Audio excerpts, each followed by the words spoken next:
नमस्कार मित्रों।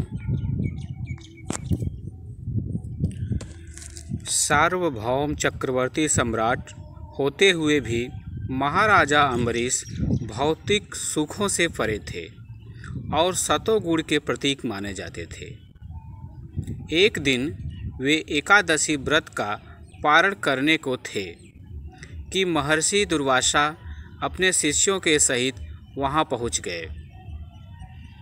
अम्बरीश ने उनसे शिष्यों सहित भोजन ग्रहण करने का निमंत्रण दिया, जिसे दुर्वासा ने स्वीकार कर कहा, ठीक है राजन, हम सभी यमुना स्नान करने जाते हैं और उसके बाद प्रसाद ग्रहण करेंगे। महर्षि को लौटने में विलंब हो गया और अम्बरीश के व्रत पारण की घड़ी आ गई। राजगुरु ने उन्हें परामर्श दिया कि आप तुलसी दल के साथ जल पीकर पारण कर लें। इससे पारण विधि भी हो जाएगी और दुर्वासा को भोजन कराने से पूर्व ही पारण करके पाप से भी बच जाएंगे।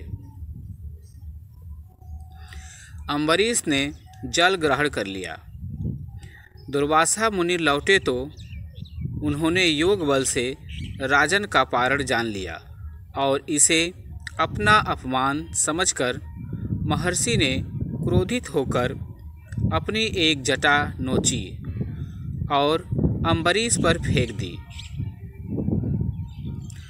वह कृत्या नामक राक्षसी बनकर राजन पर दौड़ी। भगवान विष्णु का सुदर्शन चक्र, जो राजा अम्बरीश की सुरक्षा के लिए वहां तैनात रहता था, दुर्वासा को मारने उनके पीछे दौड़ा।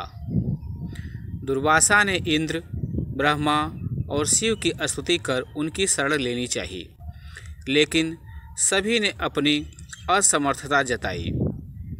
लाचार होकर वे शेषाशायी विष्णु की शरण गए, जिनका सुदर्शन चक्र अभी भी मुनि का पीछा कर रहा था।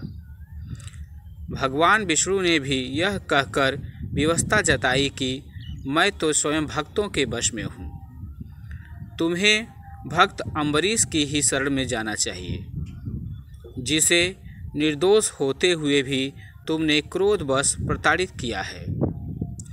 हार कर क्रोधी दुर्वासा को राजा अम्बरीश की शरण में जाना पड़ा।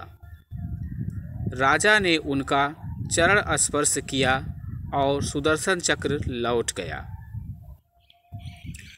तात्पर्य यह है कि क्रोध ऐसा तमोगुण है जिसका धारणकर्ता दूसरों के सम्मान का अधिकारी नहीं रह जाता है। यहाँ तक कि भगवान भी उसे अपनी शरण नहीं देते। गीता भी कहती है कि क्रोध से मोह उत्पन्न होता है और मोह से स्मरण शक्ति का विभ्रम हो जाता है।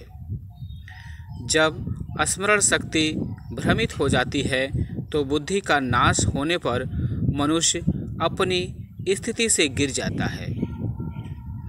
तो दोस्तों, अगर आपको हमारी कहानी अच्छी लगे तो कृपया चैनल को सब्सक्राइब कीजिए और लाइक भी कीजिए।